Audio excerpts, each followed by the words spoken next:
Welcome to our series where we discuss the latest real estate trends with Canada's most prominent business leaders, asking better questions to help build a better working world.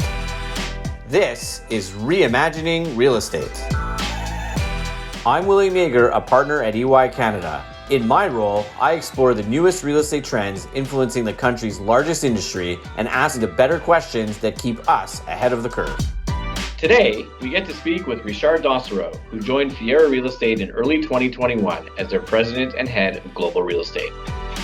Richard, welcome to the series. William, it's an absolute pleasure. I really appreciate the invitation and delighted to have this chat with you today. Let's jump right into it. What asset classes and regions are you most bullish on as we head into a post-COVID world, and where do you plan on allocating capital? So I'm sure you've heard this from many of our peers already. The three poster children for real estate continue to be industrial, logistics, rental apartments, as well as life science properties. And so there's a lot of interest, not just in North America, but in certain parts of Europe as well. And we're no different. We obviously would love to own more of those in our portfolio. I think one of the things that helped us weather the pandemic storm in 2020 is the fact that we proactively, several years ago, decided to overweight industrial properties in our portfolio. We're currently at something like 37% allocated to industrial, which served us very, very well. It's the only asset class, at least in our portfolio, that actually saw rents increase on a net effective basis in 2020. But with that comes a price. I mean, where there are few opportunities in the market right now. And whatever opportunities of quality there may be, they're very aggressively bid because there's tremendous amounts of capital that has been literally sitting on the sidelines since March of last year. And that capital is interested in those three asset classes in particular, which translates to prices being pushed up to levels that sometimes become uncomfortable. And so investors are confronted with making concessions, either a concession as it relates to quality, go down the quality line in order to maintain returns, or concessions in returns, going lower on returns in order to maintain quality.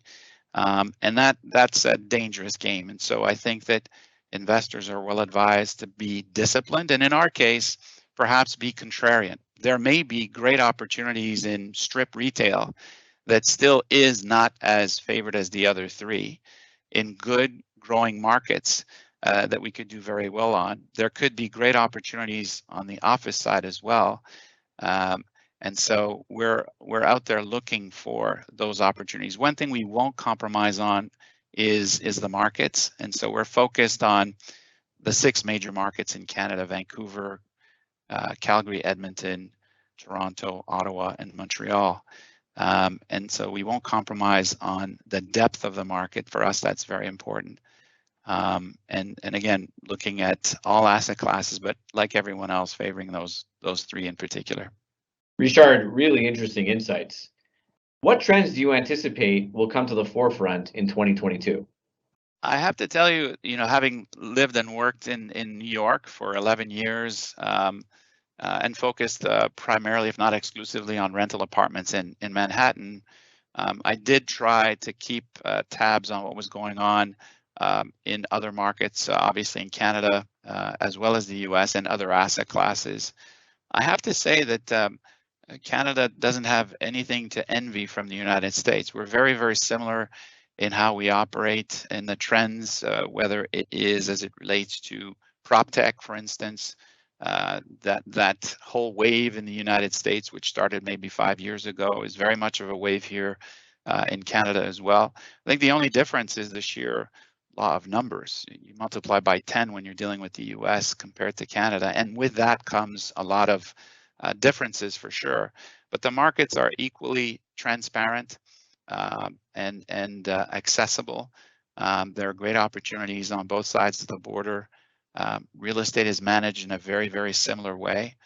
I would say in one thing which is relating to the pandemic, where I think Canada performed better than the United States actually is as it relates to the federal government's assistance with tenants who, as you know, struggled tremendously through the pandemic, some more than others.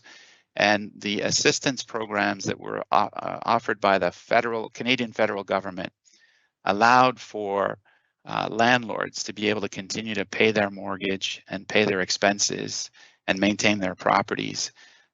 Were it not for that, the tenants simply would not have been able to make it. And that program, which I understand is being extended till September, is critical in the survival, particularly on the retail side.